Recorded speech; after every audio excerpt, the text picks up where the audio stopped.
Today I'd like to talk about the two wings of the yoga bird, Abhyasa and Vairagya. Abhyasa means long uninterrupted practice with reverential devotion over time, and Vairagya means dispassion for worldliness or non-attachment.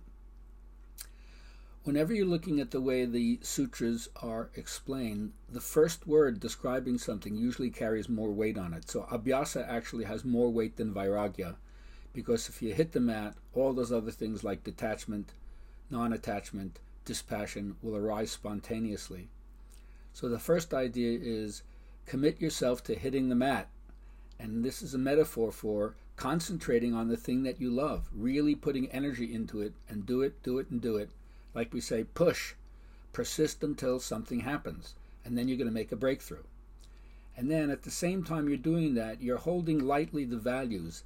It's not just you're supposed to completely divorce yourself from all sense experience, although those things can be really distracting and provide a will-o'-the-wisp in terms of desire that you think if you have that or you get that, you'll be satisfied. And then almost always one's disappointed to find that that's not what you were wanting.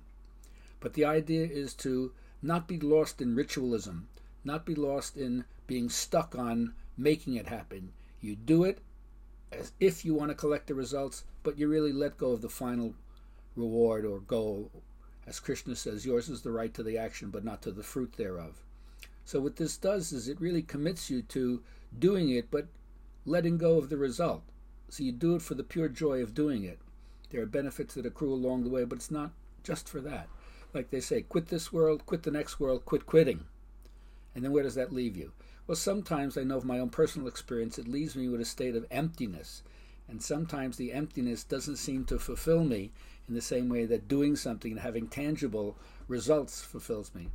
But it reminds me of the Buddhist sutra that says, form is emptiness and emptiness is form.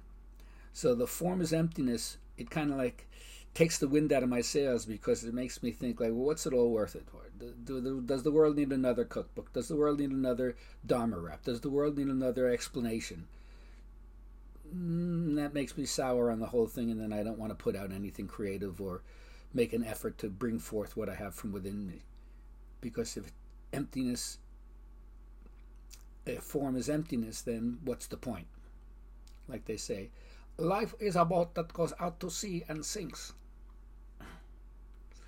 So, but the flip side is emptiness is also form. So there's no way I can let go of or relinquish that claim, because the truth is that this emptiness, this nothingness, this place where spontaneously things appear from out of nowhere, it's also form. So even though we can't name it and it's mysterious, it doesn't abrogate our responsibility for playing with it.